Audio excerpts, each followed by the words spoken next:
With the TLPH having a tri-marksman setup, mas malakas yung mid to late game nila considering na yung change pa sa gold income ng mga heroes ngayon.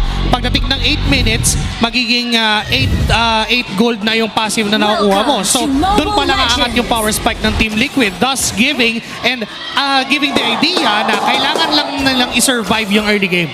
Kaya sa pagmata ng Onyx PH, para madepensahan ang kanilang M-Series title, pwedeng ito ang stepping stone nila doon. Meanwhile, for Team Liquid, pwedeng ito rin naman ang simula para maabot nila yung Golden Crown. Pero ibang klase yung agresibo na nakikita natin dito sa dalawang teams. It's a new chapter all over again dahil nga ito yung first time natin makikita sa MPL yung broken wall. So, malaking factor dito yung magiging rotation later on ng ating mga roam na nagre-reflect nga heavily dito sa ginagawa nila Brusco. Medyo significant yung nabay na time ni Daddy JP dun sa hook na yun. Hook and flicker, by the way, kay King Kong.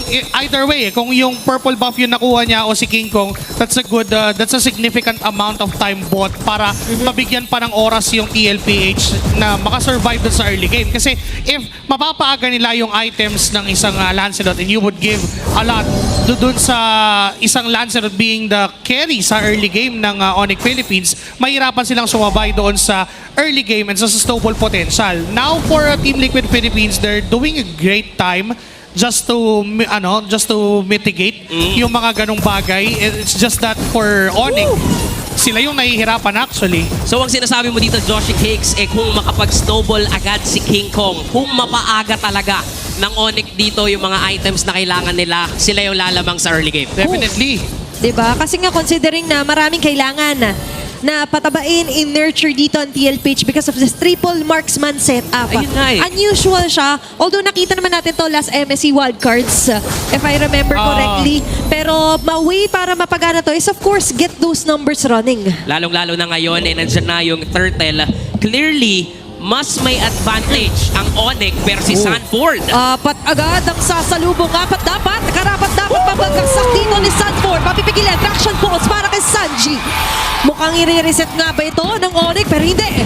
Tutuloy pa rin sila. Magandang vantage point para kay Carl TZ na ngayon mapakawalan ng mga pana. Brusco onto the back. Shoving him away. Nandiyan na Martin Shocker. Pero matatanggal pa rin siya ni Superface sa the first blood. Even the first third para sa Onyx. At hindi pa tapos ang lahat. Dahil magbabagsakan din si JP pati si Sanji. Ito yung sinasabi nating early snowball and early advantage ng Super Fam. Hindi talaga option for Team Liquid Philippines na lumaban doon sa mga turtle engagements. Wow. And there goes Sanford down para sa Team Liquid Philippines. And we've talked about this a while ago na mahirap talaga yung magiging early game ng Team Liquid Philippines considering na pinababa pa yung gold income mula doon sa mga minion. Tingnan natin kung kaya nga ba ni Oheb ma-survive yung 1v1 niya against Kelra. Knowing this too, matagal na rin naman na yung rivalry nito sa gold lane. Diba? Iba pa yung mga kakampi nila. Nandyan na yung rivalry ng dalawang to. But if we're gonna look at it, si Brusco, since nakakalid siya dito and naka-broken walls tayo, ang daming espasyo para sa kanya na gumala at mag-roam around dito sa mapa. Tama, kaya naman nakikita talaga natin, Intel is everything para sa Onyx PH. Napipigilin to yung mga sudden surprises para sa TLPH. Pwede ngayong gawin ng TLPH is lagi nang umikot kay Oheb. Gamitin nila yung Flicker Bloody Hunt mula kay JP.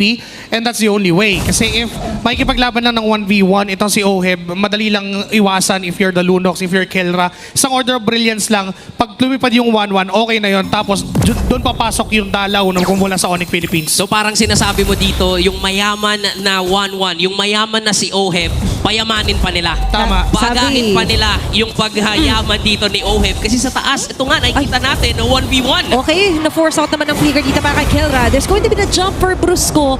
But still, as you mentioned, kailangan maging wary talaga siya. Isa siya sa pinaka-viable target. Pero medyo magkakaroon din ng targeting dito sa jungle side natin. Pero awat dahil magre-respond na rin ang pangalawang pagong sa laban na ito. Turtle is up para sa dalawang teams natin na nakikita naman natin yung fast rotation ng Onyx. Ayan, si Sanford na naman na pinupuruan. Ayaw niya nga, pero wala siyang magagawa dahil nandiyan na nga lang din ang pag-grab-grab ni Kirk.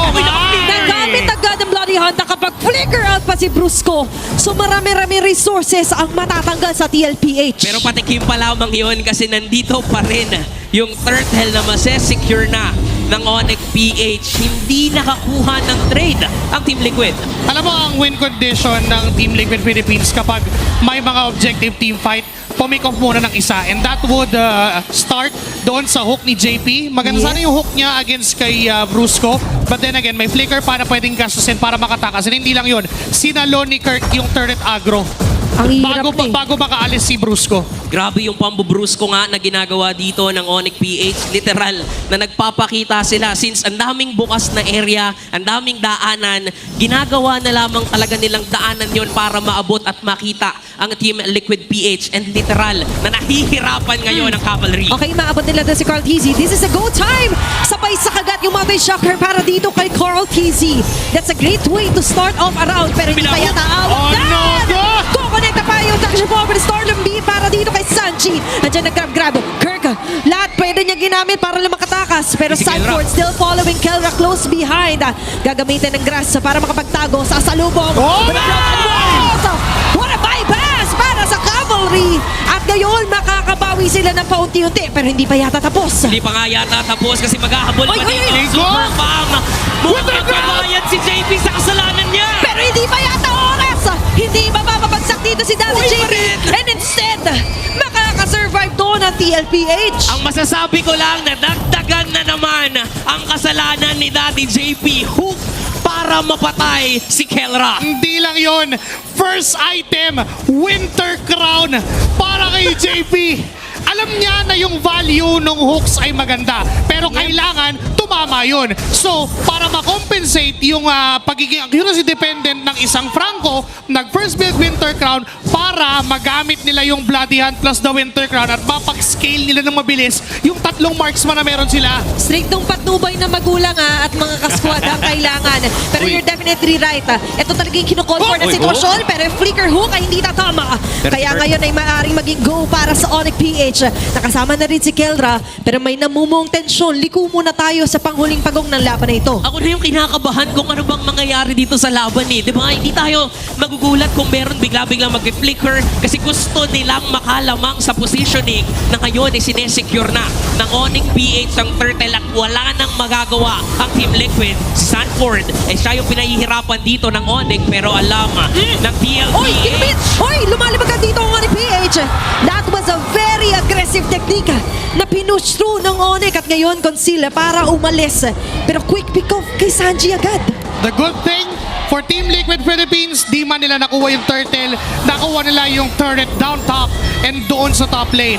Dalawang turrets yun kapalit ng buhay ni Sanji plus the turtle. Ito yung magandang adjustment na ginawa ng Team Liquid Philippines considering na doon sa unang turtle fights, alam nilang hindi sila makakapalag at all sa members ng Onyx Philippines. Now, Sanford, siya ang inahabol ng Onyx Philippines. Kailangan niya rin i-survive yung mga ganitong klaseng gang kasi every time na nabubuhay siya sa mga 3-man or 4-man gang na ginagawa ng Onyx Philippines, it's enough time and space para doon sa tatlong marksman. At tila ba alam na talaga dito ng TLPH. And also, para sa Onyx, at nakikita naman natin ang Infinix Handcam brought to us by the Infinix GT30.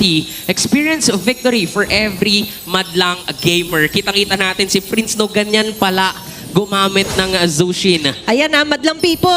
Kung Oo. mahinaon lang dapat mag-Jushin. Kalmado lang dapat. Hindi umaabante agad, lalo pag naka-broken walls. Saka hindi iniikot-ikot yung yung lantern. tama. Oo. For short, maging ako. Kasi ganun ako eh. Iniikot ko lahat. Maraming salamat sa advice na hindi gagayahin ng ating mga manonood.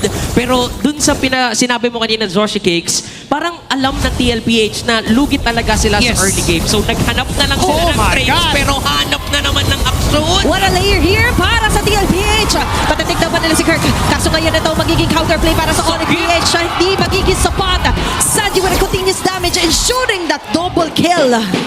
Wala na talaga nagawa. That's a bloody hand. Tapos tatlong marksman na pumapalo sa'yo.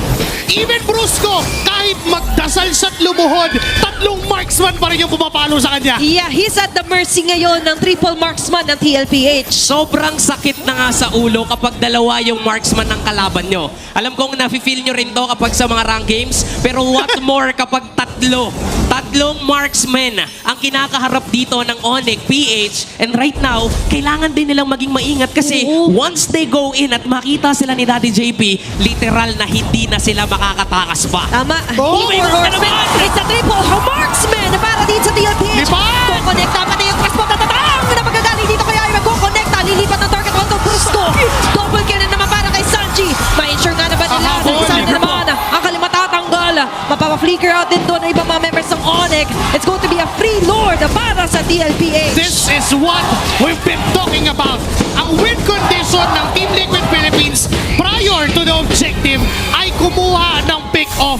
And that two heroes, that's Kirk and Brusco, by the way, yung sustained heroes ng Onyx Philippines, tinutunaw na ng mabilis ng TLPH. Sobrang jackpot kapag nakahook si Daddy JP, tapos katabi niya si Oheb, madali na lang mag-proc ng crossbow of tank. Kitang-kita natin eh. Though nakapag-flicker kanina, itong si Kirk, hindi na siya nabuhay kasi ang daming ang damage dealers mula dito sa TLPH. And if we're gonna look at the Infinix in-game equipments, nakikita natin dito na parang hindi naman nahihirapan.